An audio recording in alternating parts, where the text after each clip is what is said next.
ডাকাতি করার আগেই আগ্নেয়াস্ত্র, গুলি, রড সহ দুই যুবককে গ্রেপ্তার করল দৌলতাবাদ থানার পুলিশ। শুক্রবার গভীর রাতে মুর্শিদাবাদের দৌলতাবাদ থানার মহারাজপুর মোড় সংলগ্ন এলাকায় অভিযান চালিয়ে তাদের কাছ থেকে উদ্ধার হয়েছে একটি ওয়ান শাটার পিস্তল, এক রাউন্ড গুলি, একটি লোহার শাবল, একটি লোহার জ্যাক, লাইলনের দড়ি।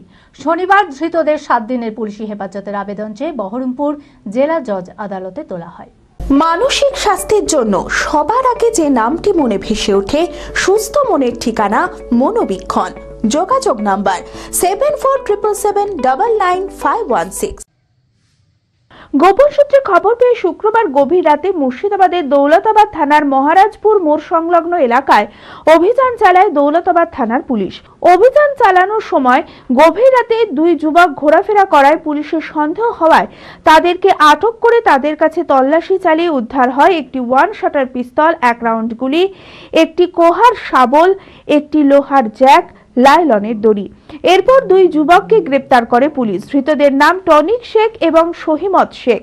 টনিক শেখের বাড়ি ঝাড়খণ্ডের সাহেবগঞ্জ জেলার রাজনগর থানা এলাকায়, সহিমত শেখের বাড়ি মালদা জেলার কালিয়াচক থানা এলাকায়। জানা যায়, ঝাড়খণ্ড মালদা থেকে মুর্শিদাবাদের দৌলতাবাদ থানা এলাকায় ডাকাতি করার উদ্দেশ্যে ঘোরাফেরা করছিল তারা।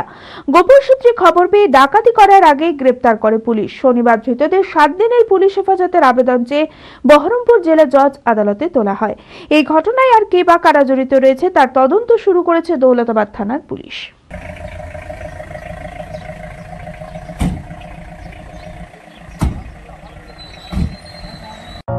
লীলা হসপিটাল, a multi-speciality hospital, 24 ঘন্টা ইমার্জেন্সি পরিষেবা।